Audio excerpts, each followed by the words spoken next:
affirmative nods of the head, so I'll do a pause here for a clean break for the transcriptionist.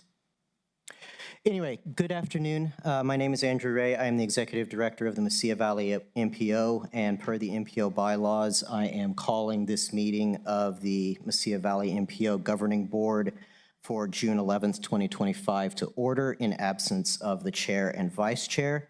First order of business is that we need to have a vote to allow Trustee Merrick's virtual participation in today's Governing Board meeting. Trustee Merrick is on the line now, so I will entertain a motion at this time to allow Trustee Merrick's participation today. So moved. Second. We have a motion and a second from Trustee Johnson-Burek and then a second from Councilor Corrin. Actually, Dominic, since I'm presiding, would you mind taking the roll, please?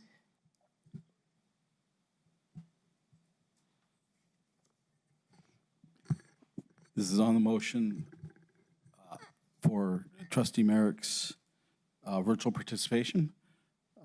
Trustee Johnson-Burek? Yes. Mr. Chavaria? Yes. Councilor Corrin? Yes. Councilor McClure? Yes. Commissioner Gamados? Yes. Trustee Merrick?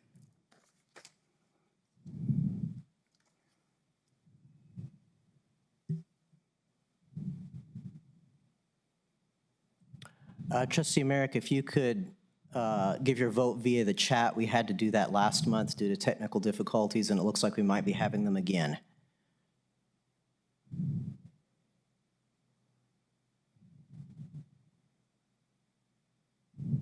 Yes, Trustee Merrick has voted yes. All right, the motion passes.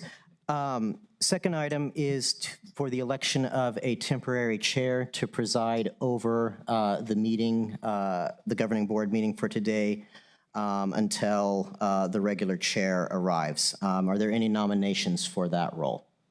I nominate Councilor Corrin. Is there a second? Second. We'll do Councilor McClure as a matter of record for the second on that. Mr. Loya, if you will please poll the board. This is on the motion for temporary chair for Councilor Corrin to be temporary chair. Trustee Johnson-Burek? Yes. District Engineer Chavaria? Yes. Councilor Corrin? Yes. Councilor McClure? Yes. Commissioner Gamados? Yes. Trustee Merrick? Trustee Merrick has voted yes. All right, Madam Chair, you are now chair over the meeting. Thank you. Please join me in saying the Pledge of Allegiance. Pledge allegiance to the flag of the United States of America and to the republic for which it stands, one nation, under God, indivisible, with liberty and justice for all. Thank you. Next up is the conflict of interest of inquiry. Does any board member have any known or perceived conflict of interest with any of the items on the agenda? If so, please recuse yourself from voting on the specific matter, or if you feel you can be impartial, we'll put your participation up to a vote by the rest of the board. Surveying the dais, I don't see any conflicts of interest stated.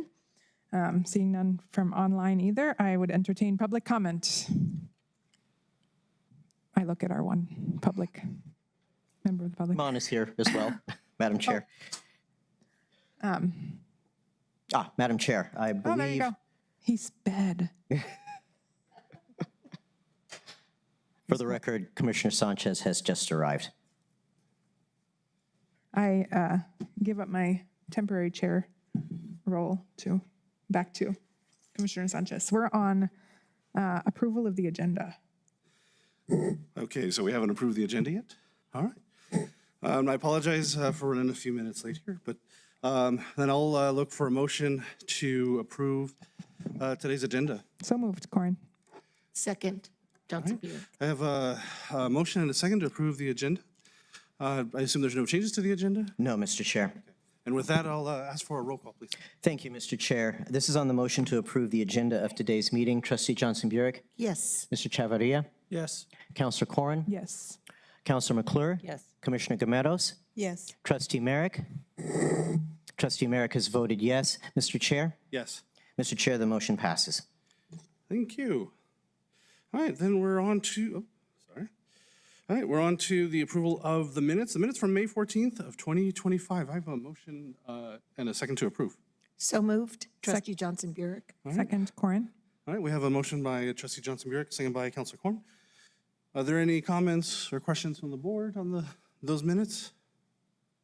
All right, not hearing or seeing any. If we can get a roll call on the minutes from May 14th. Yes, Mr. Chair. Trustee Johnson Burek, Yes. District Engineer Chavarria, Yes. Councilor Corrin, Yes. Councilor McClure, Yes. Commissioner Gamados. Yes. Trustee Merrick. Trustee Merrick has voted yes via the chat. Mr. Chair. Yes. Mr. Chair, the motion passes. Thank you. Those minutes are approved, and then we'll move on to action items. We have one item up on this agenda for approval and consideration. It is Resolution 25-13, resolution approving the Metropolitan Transportation Plan for 2025, or the 2050 plan, sorry. Well, the title of it is Metropolitan Transportation Plan 2025, but it is for 2050 horizon year. All right, if I can get a motion and a second to approve. So moved. Second, Corin. We have a motion by Trustee Johnson Burek, second by Councilor Corn. And with that, I'll give it to Andrew or Dominic. Mr. Chair, I would like to introduce Mr. Dominic Loya. Thank you.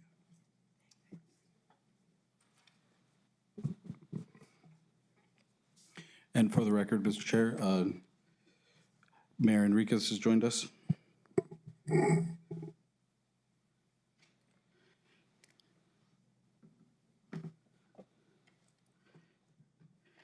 Hi. Thank you. So we are at the, good afternoon, Mr. Chair, members of the governing board. So we are at the culmination of the Metropolitan Transportation Plan. Finally, this has been 18 months in the making. So we will go over kind of what the changes are and where this is headed. So the official name will be Metropolitan Transportation Plan 2050. As everybody knows, the Sea Valley Metropolitan Planning Organization exists to serve as a forum for regional transportation planning and decision-making in central Doña County. Part of the job is to maintain eligibility for central Doña County to receive federal transportation funds. One of these requirements is to have a minimum 20-year transportation plan that is to be updated every 5 years. So the core vision is to serve all transportation users by planning, implementing, and maintaining a transportation system that coordinates land use and transportation planning. So this Metropolitan Transportation Plan 2050 is an update to Mobility 2045. This is due to a lot of factors, and most of these were due to conditions outside member jurisdictions' control. So many of the projects and goals of Mobility 2045 were not advanced. Some of those conditions included cost of goods going up, inflation, things like that that were not counted on when Mobility 2045 was first voted in. So this also caused many projects to be slowed down because money had to be put towards current projects, which set back other projects that were behind them in the pipeline.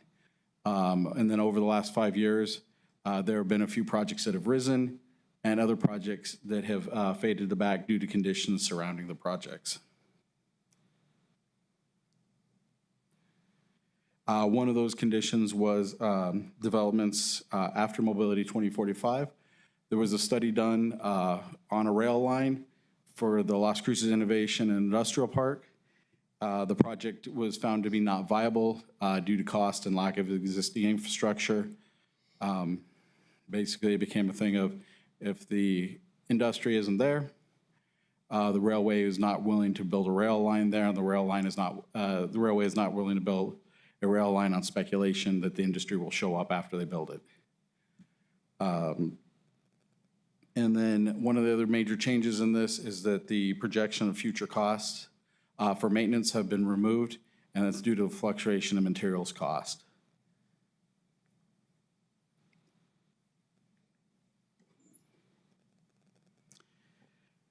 So the goals for Metropolitan Transportation Plan 2050 are basically the same as Mobility 2045. They're to provide safe travel for all transportation users, prioritize system maintenance, provide equitable transportation choices for all users, provide improved connectivity within the transportation network for all modes, promote system efficiency, reliability, resiliency, and effectiveness, support economic vitality and competitiveness, adapt to the changing technologies, enhance the environment, support health and wellness, and support community character and context.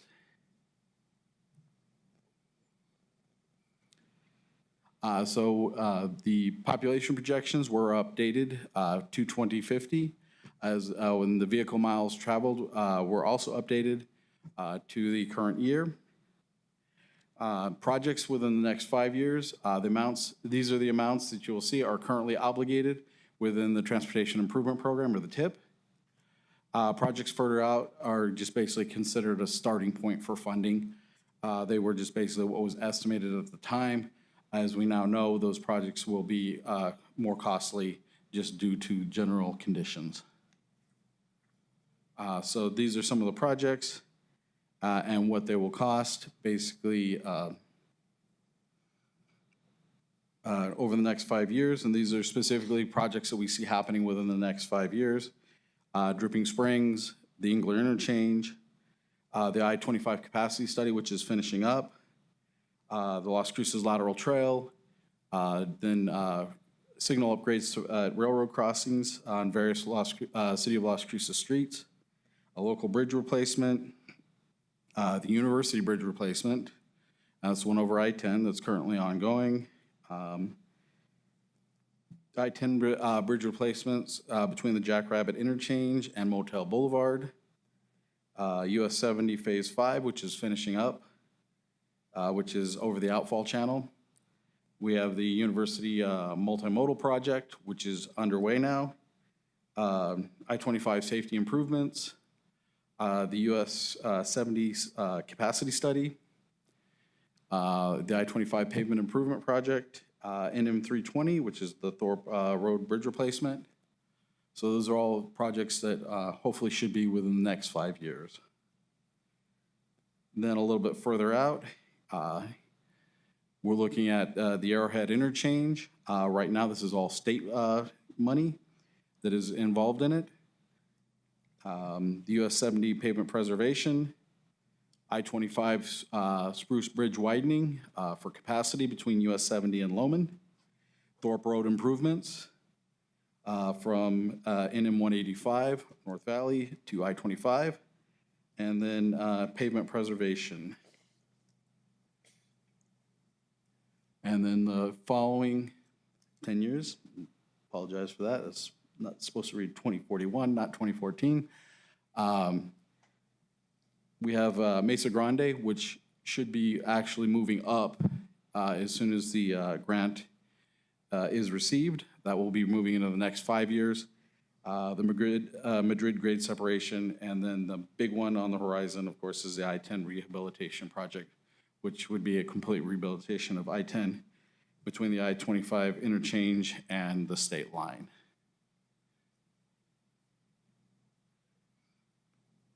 So as I said, I mean, these are just some of the important projects that are coming up. And as I said, the costs on most of them are what is actually, on these, are what is actually in the tip right now. They probably will fluctuate a little bit, as you'll see when we do tip amendments. So we also have 6 maps now instead of 5. Which go along with the transportation plan. We have the active mobility map, which has been updated to show current conditions, and then future plans for infrastructure development. We have the future thoroughfare plan, which has been updated with proposed changes to regionally significant connections. The functional classification map probably had the least amount done to it, and that was simply because there were only a few streets that needed to be downgraded. So this is, one of the streets was Griggs Avenue between Trevice and Walnut was downgraded from a minor arterial to a collector as it's changed since that was first put in. And then between Griggs Avenue, between Walnut and Solano, has been downgraded to a local roadway. The Transit System Priorities Plan has been split into two maps. One is specifically for Roadrunner Transit, and the other for South Central Regional Transit District. Neither of those have been, those both show current conditions. As they do their long-range plans, both of those maps will be brought back to be updated once we know more of the direction both of these entities want to go with their future plans. And then the truck routes map had minimal changes. The only change on the truck routes map really was Roadrunner Lane, just north of here, was removed due to the narrowness of the right-of-way and the fact that the county was looking at it as that's not someplace they would like to see semis go down because of right-of-way constraints. So when we're looking here at the active mobility plan, anything that is a dashed line on here is proposed and we'll hopefully be seeing within the next 5 to 10 years. Anything that is a solid line is actually already on the ground and what is existing. The functional classification map, as I said, pretty much remained mostly the same except for a few minor changes. Then we have the future thoroughfares plan, which basically is just looking at where we would like to put the major roadways in the future throughout the county and the city and the MPO area. And then this is SCRTD. So these are the current routes that they have that are within the MPO area. As I said, it will be updated as they solidify their future plans. And this is Roadrunner Transit and where their current service area is as well. And again, when Roadrunner Transit does their long-range transit plan, this will be updated. And then the truck routes map, as I said before, basically right here is the only thing that was removed. Everything else is still on the truck routes map. And just as a note, any NMDOT facility must be on the truck routes map. They cannot be removed.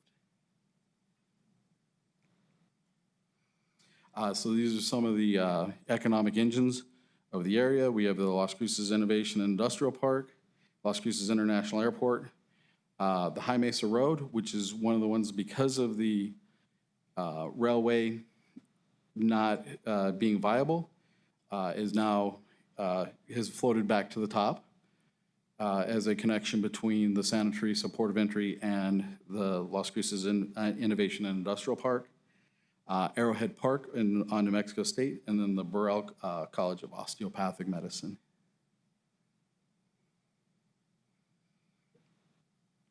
So the ultimate goal is to develop an integrated, well-functioning transportation network that effectively serves the needs of the residents of the Mesilla Valley.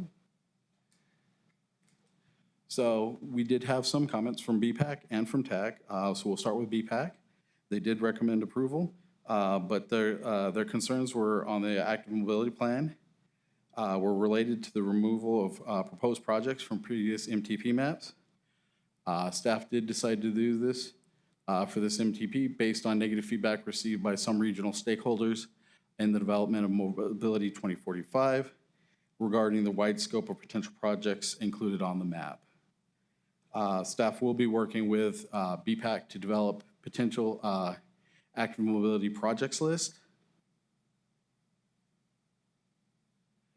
And then TAC's main concerns were with the draft were with project clarifications. And then there were some secondary concerns with addressing gaps within the network, especially on the active mobility plan.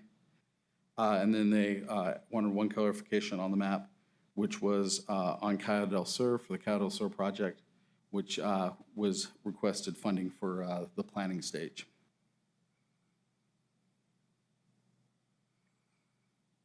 So just to get to some of the details, the Metropolitan Transportation Plan 2050 must be adopted by June 30th of 2025. We did close public comment on May 14th. There was, basically early on in the process, we did get some public comment that was passed along to the jurisdictions because most of the public comment actually had to do with specific things to the jurisdictions. But that will be all published within the back matter within the appendixes as to what public comment was received. And as I said, BPAC did recommend approval on their May 20th meeting. TAC also recommended adoption at their June 5th meeting. Staff is requesting the board to approve the Metropolitan Transportation Plan 2025, and I will now stand for any comments or questions. Thank you. Actually, Mr. Chair, if I could just interrupt briefly, I did want to just take a moment to thank the rest of MPO staff for all of their hard work on this plan. We had, as it turned out, a number of logistical challenges was trying to get the MTP done with our transition and our physical move last year, and then the litigation that we were unfortunately wrapped up in. It did provide some hurdles, but I did want to just take this moment to publicly thank the rest of staff for their continued dedication to get this done, and thank you for indulging my interruption there, Mr. Chair. Thank you, Andrew. All right, board members, are there any questions, comments on the plan? I think the only thing I appreciated having the BPAC's comments noted here, because I think it is, I know from reviewing it and seeing that, I understand where their disappointment is. Hopefully, my hope is that as we move forward with this and I guess in the next iteration of this, which I know I will not be here for that, but it's something that we can, work as you're working with the member jurisdictions and trying to see how we can work on building those back in, just because of the fact that I think, and this is just my personal belief, understand why, as you mentioned, Dominic, why it was removed. But one of the things that we did early on, or at least early on when I was here coming on the board, was having the plans for pedestrian bikes, trails, and doing that more. I know there was a lot of work early on between the county, the city, and the town of Mesilla to do that joint grant with the Paseo del Norte Foundation, specifically trying to expand those. And so while this doesn't preclude us from doing this in the future, I definitely want to try to make sure that that's continued to be built in, because I think if somebody told me this, and the Plan 2050 is almost like our ultimate vision of what we want to see in the community and where we want to go, and is removing some of these plans. Some of them will make sense if we're, I think is some of the roadways or what we feel is, as we're trying to see more data, some of those may change, but to remove some of this where because of negative feedback, maybe that's not, I'm not saying that that's the wrong thing to do, but like I said, I think we should look at this as something we aspire to in 25 years. But Mr. Chair, if I could just note, we will be starting that potential project process with the BPAC in the very near future. So it's not going to wait until the next MTP. We're going to start it in the very near term to get that going.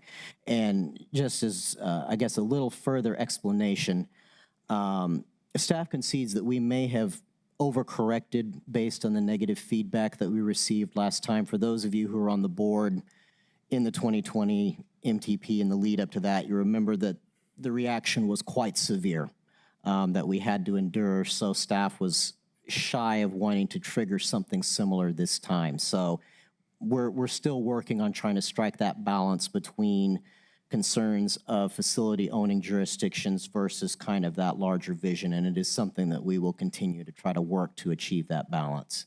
well, I appreciate that, Andrew.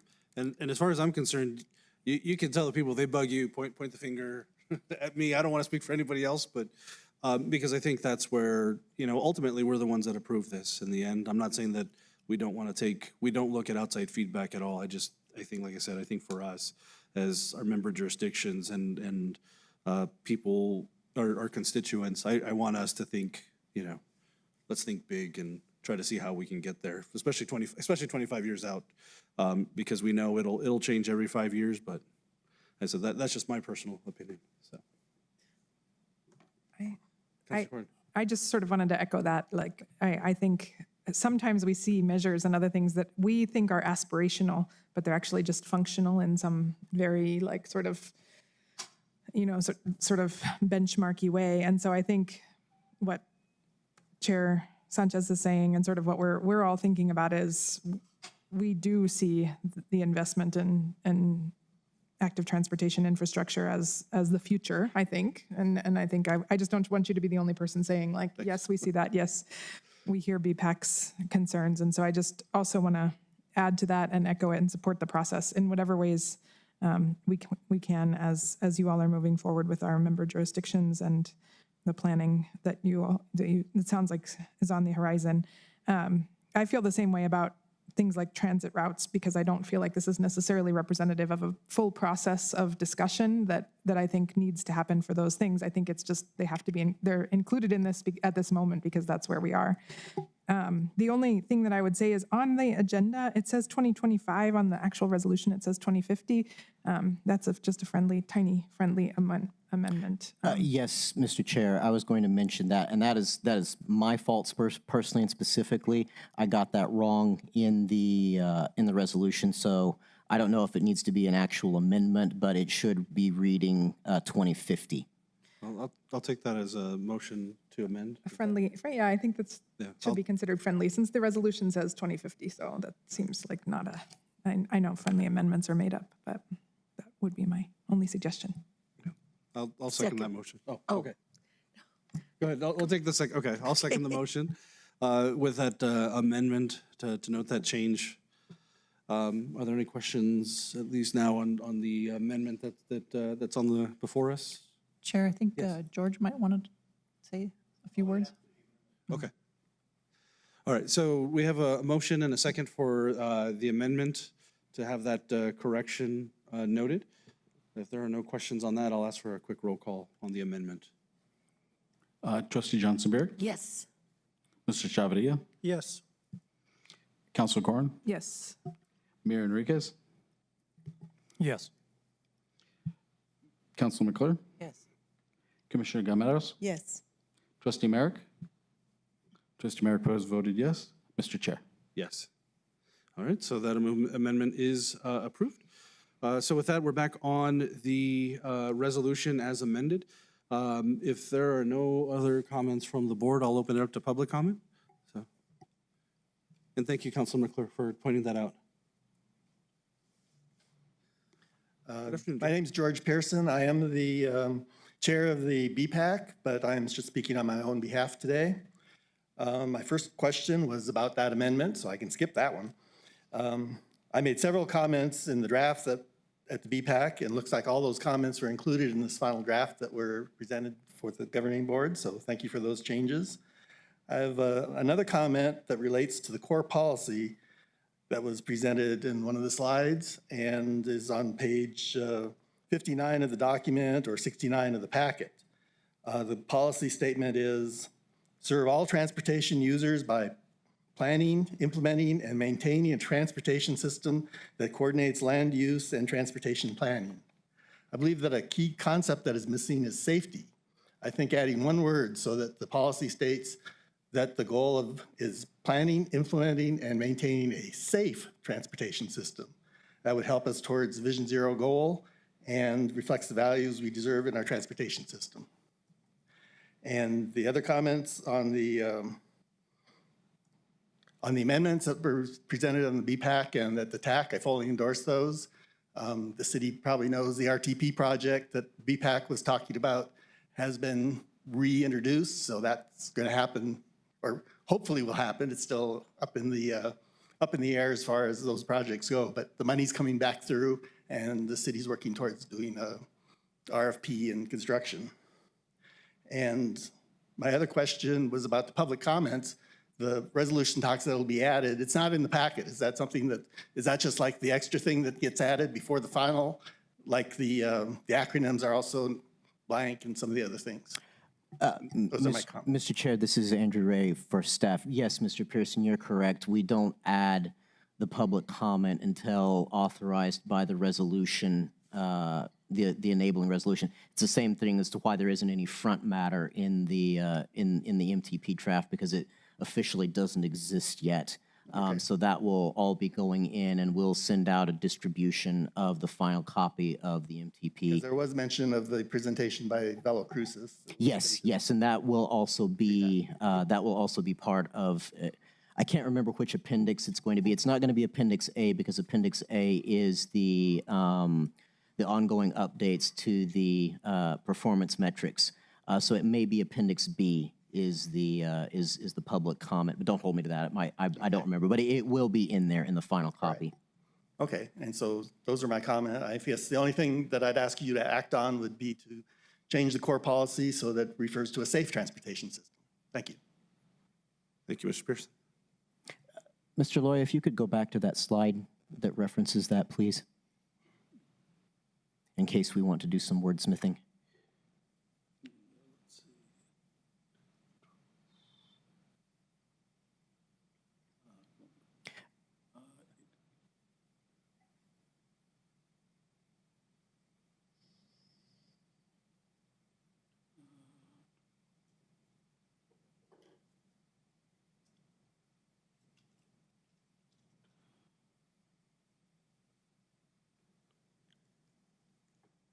So, Mr. Pearson, just to clarify, you're proposing, you would like to see and maintaining a safe transportation system. Is that your proposed amendment? Mr. Pearson has indicated yes. So staff would endorse that change, Mr. Chair, if you want to entertain a motion for that amendment as well. So just for clarity, so it would say, serve all transportation users by planning, implementing, and maintaining a safe transportation system? That's my understanding, Mr. Chair, yes, that staff would endorse that. Okay, so it'd would be endorse that amendment. the addition of safe right before transportation. Is there a motion to amend? Motion, so moved. Trustee Johnson Burek. Okay, I have a motion to amend with an added change or added safety into the statement. Is there a second? Second. All right, I have a second by Councilor Corrin. I don't know where exactly this appears. You said page 57, George?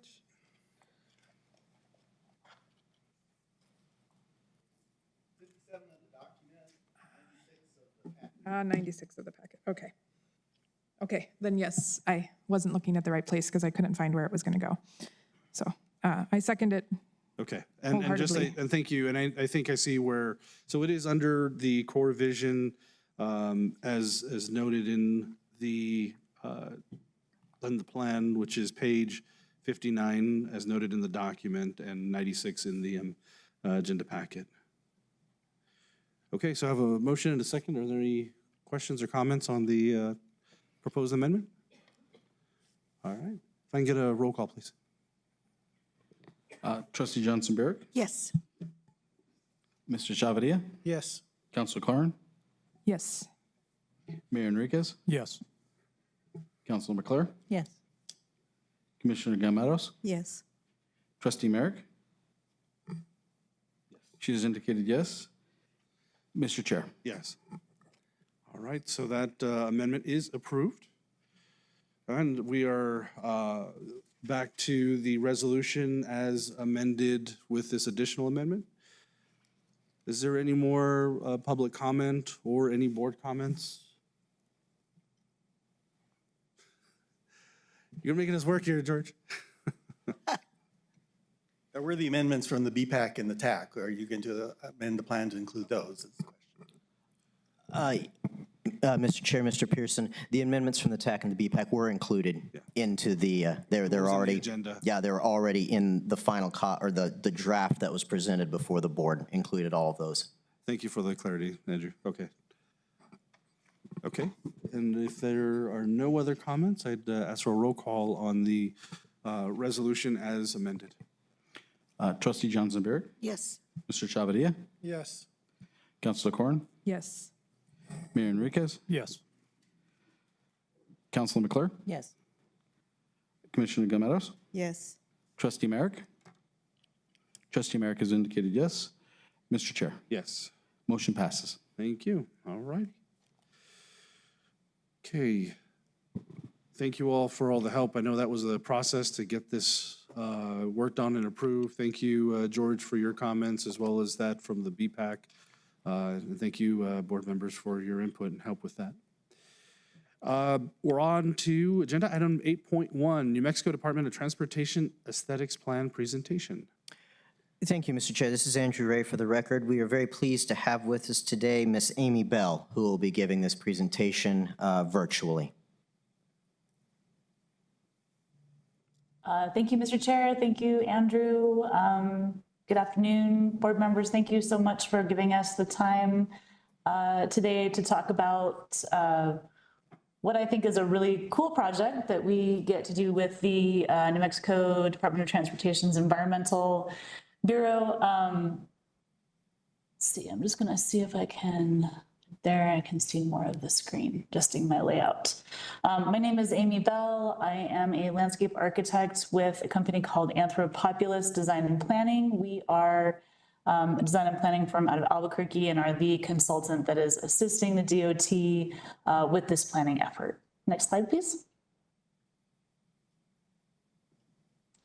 So I'm just going to go quickly through the scope of the planning project and the timeline, the deliverables of the plan, how we are hoping that communities will participate and why that's important, how this project connects to the local and regional work that you all are doing, and then would love to hear any questions or comments. Next slide.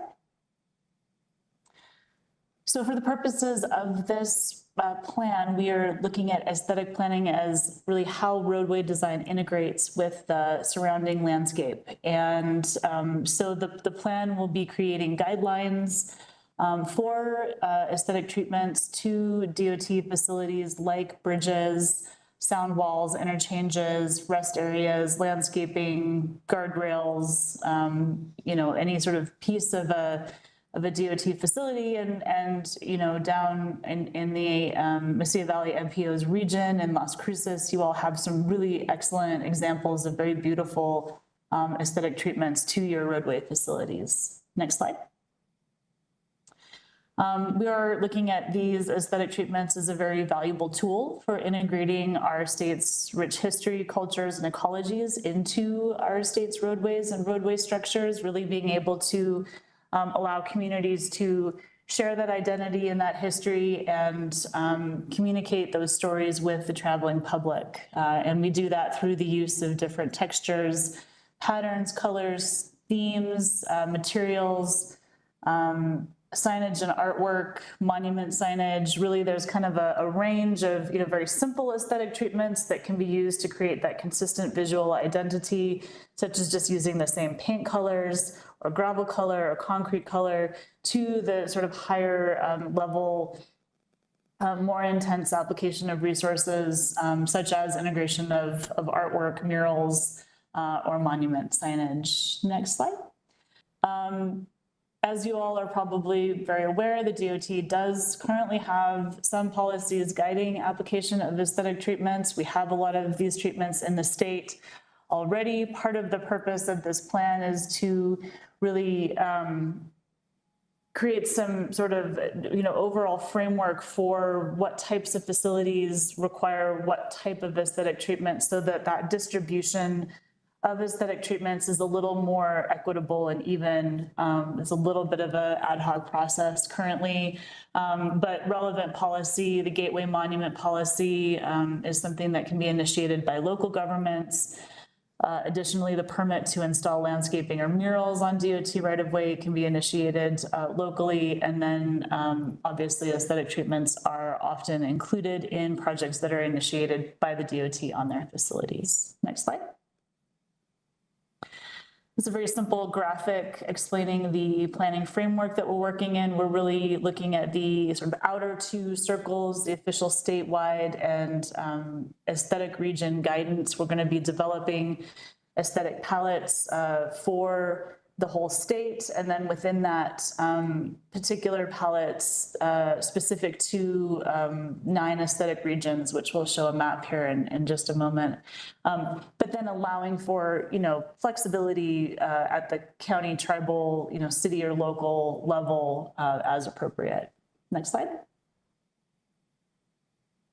We are moving from the inventory analysis and initial stakeholder outreach part of the project, which was started earlier this year, into the development of the aesthetic palettes. And that's why I don't know if board members had a chance to take the survey before the meeting, or if you'd be willing to do that afterwards, collecting this information from communities on how folks identify with their region, what the appropriate, aesthetic patterns, colors, textures are. We're working with a graphic design company, and we really want to make sure that we're hearing good, robust information from each region so that we can develop accurate palettes.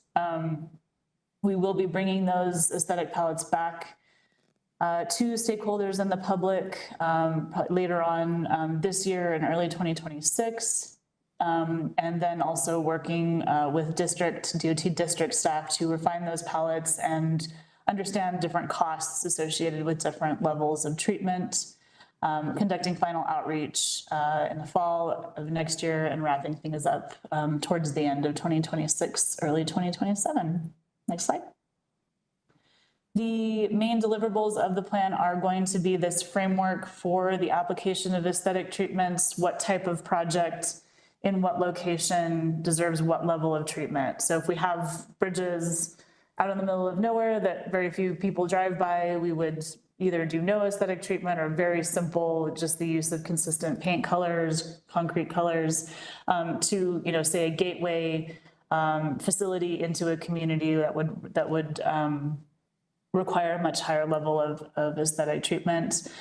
We are working with another ongoing effort with the Environmental Bureau, which is their development of context-sensitive solutions maps, which is collecting a lot of information about DOT facilities and communities that have DOT facilities, so that when DOT project development staff initiates a project, they have a lot of that information at hand, and the aesthetic guidelines will be part of those maps. And then, of course, the development of the aesthetic palettes for the state and for each aesthetic region. Next slide.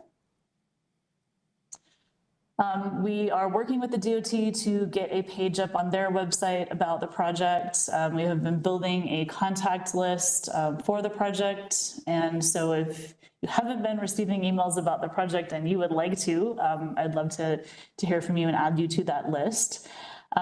We have the online survey, as I mentioned, but we are very willing to set up additional meetings if you all have colleagues or coworkers who you think would be interested in this project. We're happy to set up a separate meeting or schedule a site visit to look at a particular facility. Next slide. Here's a little information on the survey. This is a relatively short, very visual, kind of fun survey. It asks questions like if you had to pick animals to represent your community or your region, what would those animals be? Or historic characters, or colors and patterns. So we would love it if folks have not taken the survey yet, if you'd be willing to do so and share it with your network. Next slide. Just a couple of notes on how this connects to the work that you all do. Obviously, this plan will apply to all facilities within the DOT right-of-way or projects that are receiving funding through the DOT. Another note is just really thinking about how, while this is not a wayfinding plan, that this really ties into wayfinding for communities in terms of creating that impression, creating that sense of safety and security, that it's okay, this place is cared for, it's okay for me to be here, I want to explore more. And also just, sort of letting the traveling public know, like, hey, this is a place where you can pull off the highway and learn more. Next slide. These are the 9 aesthetic regions that we have developed. It's very hard to do this kind of regional grouping because our communities are very unique and distinct in this state, but we tried to do our best looking at sort of shared historical, cultural, ecological character, and then ultimately using county jurisdictional boundaries to define them. Next slide. The area that has good overlap with the Mesilla Valley MPO's region is what we're calling the Southwest Central area, which includes Socorro, Sierra, and Doña Ana County. Next slide. And several important DOT maintained highways within this area, including I-25 and I-10, US 70 and 60, and several state highways. Next slide. And a great diversity of ecoregions actually in this section. We have Chihuahuan deserts, Arizona, New Mexico mountains, Arizona, New Mexico plateau, and southwestern tablelands. Next slide. So with that, I would love to hear any questions the board may have, comments, things that we should know about the southwestern region, or the community where you live and work, to consider for the planning process. Thank you so much. Thank you, Ms. Bell. Are there any questions on the presentation? I think it's almost appropriate, Councilman McClure, just because of the conversation or the question you had, I think at the last meeting about the landscaping on Highway 70. So, I don't know, did you have a question? I did actually have a question, but that's a good point. Yeah, that overarching vision is part of this. But I was curious to see, we have a city art board, and I think their involvement with a project like this would be really valuable because they have already inroads in some of the community artists and things like that. So I think that would be, if they could reach out, this organization could reach out then to them, at least for the city. I think that would be helpful. Awesome, thank you. Are there any other questions, comments? I know I just was, while we were doing the presentation, I've started doing the survey myself, so I appreciate you putting the QR code in the presentation so that we can do that, and it's so we can capture our input. But thank you so much for the presentation. Thank you for your time. My apologies, Mr. Chair. Staff will send the presentation around to the members of the board after today's meeting so that it can be forwarded on as the board members deem appropriate. Great. Thank you, Andrew. And thank you, Ms. Bell. Thank you. All right. Agenda item 8.2 is next. It's a potential evaluation protocol for the MPO Executive Director. Thank you, Mr. Chair. If you'll give us a moment for the presentation to come up here. As the board is aware, they now are vested via the JPA with the authority of conducting evaluation of the executive director on an annual basis. According to the employment agreement between the executive director and the MPO governing board, the evaluation should be done in April or soon thereafter. The version that we have included in the packet is, I didn't just plagiarize, I flat out stole the El Paso MPO evaluation process, or at least the form that is filled out by the members of the El Paso MPO. They call theirs the Transportation Policy Board, or TPB. So when I inevitably refer to TPB, that is what I am referring to. As it was explained to me by El Paso MPO staff, the evaluation of the El Paso Executive Director is presided over by the TPB chair. The chair circulates the survey that was included in the packet among the TPB members. I was informed that the TPB is currently in the process of reconsidering their evaluation protocols, but what I put in the packet was what I was able to obtain.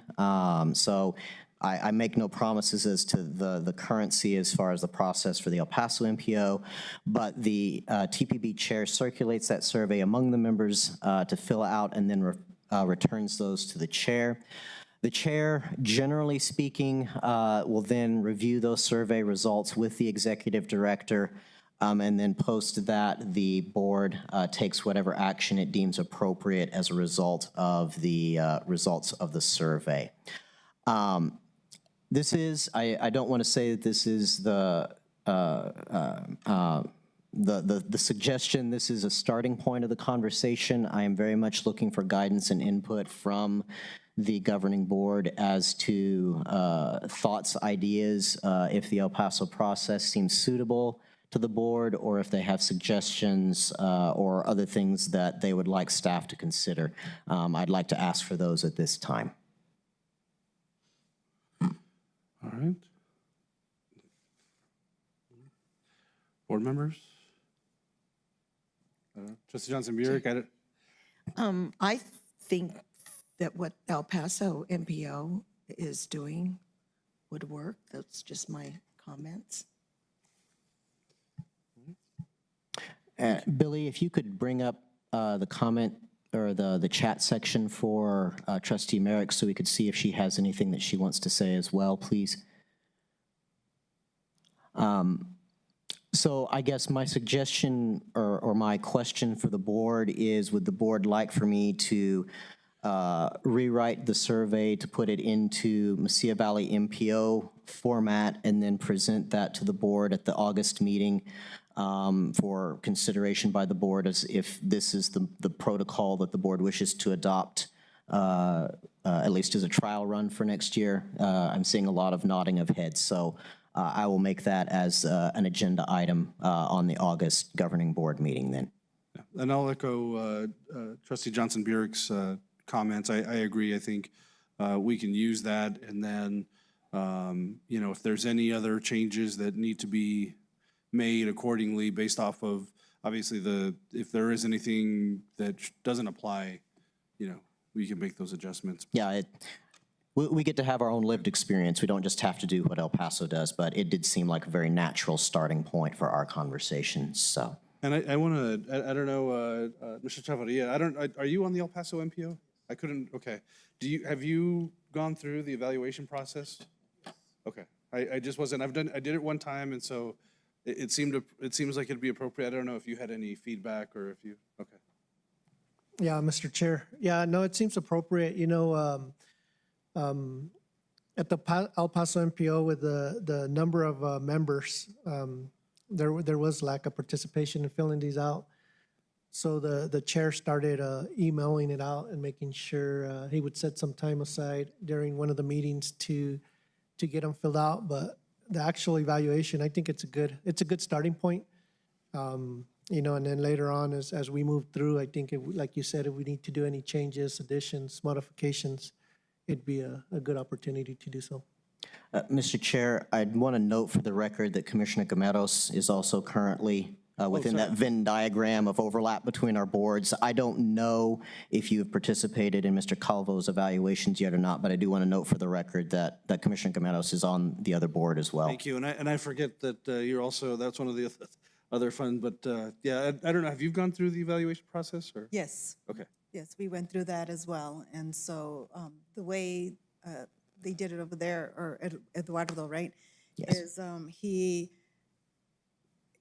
according to each question, or, you know, how do I say that? Yeah, I guess I'm going to say question, or, you know, the oh my gosh.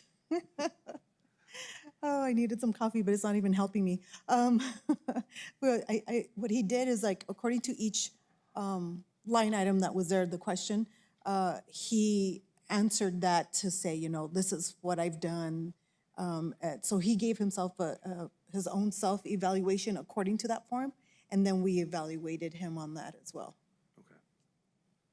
Okay. Oh, sorry, yes, Mayor. I was just going to ask Chair if Andrew can share with us as a reminder, is what was the process before? Mr. Chair, Mayor Enriquez, the process before was, I was an employee of the city, so I was evaluated via the city process by city chain of command, and the board did not really have any influence or interaction with that. We were supposed to, per the 2021 JPA, but Mr. Mayor, you were there at that meeting when it happened. You'll recall Mr. Peely, as the city manager at the time, immediately after that, that protocol was put into place, initiated the separation process. So I guess kind of due to the larger circumstances of that, the board has never yet been involved in an evaluation of me, but we're looking to change that now. We're separated out. But that was the protocol before us. I was just evaluated by the city. Yeah, thank you, Andrew, and thank you, Chair. Just wanted to give clarification of how it was in the past, and I think it's important that it just wasn't the city of Las Cruces. So I totally agree with this process where the board has an opportunity to evaluate as well. Thank you, Mayor. And I think Commissioner Gomez, thank you for pointing out, at least having that, you know, as we develop that process, that there is the self-feedback that we can look for from Andrew, because I think it'll be an important part of when we're evaluating. And so just to include this with that, so when Eduardo sent that information out to us, we already had his self-evaluation along with this form, and we evaluated him, and then we gave that information to the chair, and the chair, got all the information, and then we went into executive session, and then that's where we discussed the evaluations, and from there, anything that the board wanted the chair to address with the executive director, then he did that. He did that, obviously, one-on-one. That's the way we did that. Mr. Chair, Commissioner, could I meet with you sometime in the relatively near term to go over some of those? Because it sounds like the El Paso MPO changed some of their protocols from the last time that I conversed, because some of that detail was not the version of how the evaluation protocol went. So I want to make sure that I've got clarity as to how that process went forward. So if I could reach out to you sometime soon to discuss that in more detail. Yes, no problem. All right, well then I will put an agenda item on the August, or an action item on the August agenda for the adoption of the evaluation protocols for next year. Excellent. And thank you, board, for your input, and I think this definitely helps give us some clarity for August. Okay, 8.3. Report on the 2025 Mesilla Valley MPO Quality Assurance Review. Thank you, Mr. Chair. I don't have a PowerPoint for this one, but I would like to direct everyone's attention to page 124 of the packet. That's the page that the QAR starts on this year. Overall, we don't have any substantive issues. We were in fact commended for being an efficiently run MPO in the concluding section of the QAR. I guess I should explain, I apologize for this. The QAR stands for Quality Assurance Review, and it's, I don't want to officially designate it as an audit because it's not that, but it is the annual process review that an MDOT conducts of MPO operations. Really the only item, and on the subject of evaluating the performance of the executive director, the only concerns that NMDOT vocalized for the calendar year 2025 QAR were around me, actually. And they highlighted that last year that I was non-attending at a number of state meetings last year. I concede that this was true. I did absent myself from a number. I did not attend the June quarterly last year in person because right at that time we were in a delicate situation with regard to the lease negotiations for our current office space, and so I thought that it was better for me to remain here and available rather than going up to Farmington. As far as the most recent quarterly in March of this year, I did not attend that one because I did not receive the meeting invitation, or excuse me, the meeting agenda in time in order for me to be able to comply with the city's travel policies, which the board will recall the city is the fiscal agent and we're still subject to their administrative and code control. Also, that was, the quarterly happened the week after we were in trial for the litigation that we were regrettably involved in. So it was kind of a bridge too far for me to kind of try to fight both of those battles at the same time. So I concede that I was absent from a number of meetings last year. And it is going to be a priority of mine to have more attendance. Over the course of time, I will say in my defense, I have been a very regular attender. It's just kind of last year was more of an outlier. But it was noted by NMDOT. So those are my comments about the QAR, unless anybody has any questions. Board, any questions? And I think the thing you noted is just that under the additional notes and comments, that's where that's noted. But I don't think it's negatively. I think it was just a nice suggestion the way that I read it. But I do intend to follow up on it, but. All right. Thank you, Andrew. And I'd say with the staff, as lean as you are, I'd say you're kind of forced to work to be very efficient with the team. Yes, Mr. Chair. Yes. Yes. Thank you. All right. We're on to board updates. 9.1, board updates. So are there any updates from the board? All right. Not hearing or seeing any. NMDOT updates. Mr. Chavarria. Yeah, Mr. Chair, thank you very much. So our US 70 bridge replacement project, we went into substantial completion. All lanes are open right now. We will see the contractor coming back and doing some corrective work, some punch list items. But it'll be here in the near future. US 70 I-25 to Oregon. They're going to be done here in early July as well. They've been working at nights, daytime on the weekends, trying to get that project completed. Our bridge preservation project, I-10 over Main Street and University, that project is estimated to be completed by early July. And then our big project, the university project between Main Street and Avenida de Mesilla, that one is on schedule, but it's got a November 2026 completion date. And then we had a maintenance project between here Las Cruces and the Texas state line, and that project was completed this week. And that concludes my updates. Great, thank you, Mr. Chavarria. Board members, any questions for NMDOT? All right. Then we'll go on to MPO staff updates. Thank you, Mr. Chair. This is Andrew Ray for the record. We are moving forward with the actual implementation of the MPO transition. We should be in the final closing stages of our insurance acquisition for both the workers' comp and for our professional liability insurance.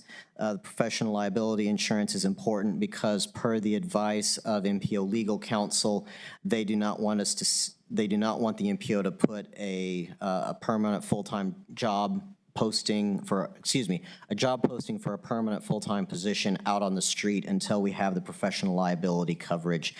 So we are holding off on the management analyst posting until we get the insurance in place, but I think we are right at that point of getting the insurance in place, so I am hoping to get the posting out on the street before the next time the board meets.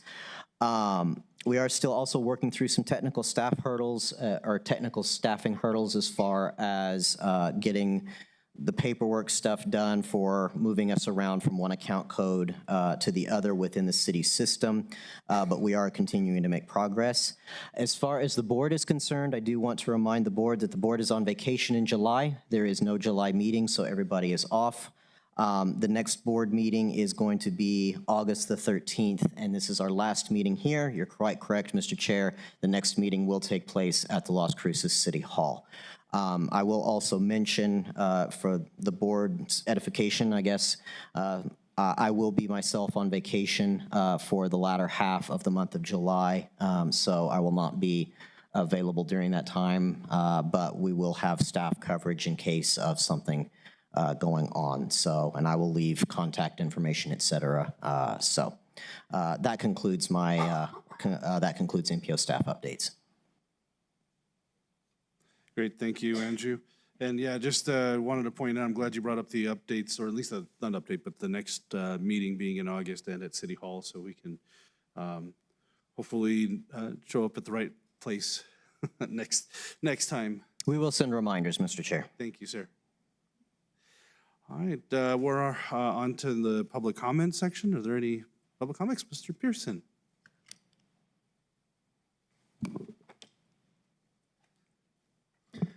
George Pearson. I just want to comment a little bit on the potential project coming through, the Mesa Grande extension. It's been identified as like a $60 million project. And what I'd like to advocate for is that it's built as a 21st century roadway, safe for all road users. AASHTO has just updated their bikeway guidelines, which includes protected bikeways. And they have some very nice intersection designs that help protect bicyclists and pedestrians at the intersections, which is where the majority of crashes happen. So I don't know where in the design process, if it's just pie in the sky or if the developers are working on the design. I believe it's going to be completely a city project, federally funded. So just want to ask that we watch out and make sure that we create a safe 21st century roadway when that project comes through. Thank you. George, sorry, I know that we're not supposed to go back and forth, but would you mind sending me an email with those AASHTO, the newest things, so that I can use that in my, I will follow up with. Okay, sure. Yeah, I have an email that has 2 slides from the National Bike Summit that shows the AASHTO protected bikeway and the intersection. So I'll send that to you. So I'll follow up with them on that. Okay, thank you. Thank you, George. All right. Then with that, I will move to adjourn. If I can get a motion and a second to adjourn the meeting, please. All right, I have a motion by Trustee Johnson-Burek, and I will second the motion, and we will call this meeting adjourned at 2:10 p.m. Thank you all, and hope you have a wonderful July off. Thank you.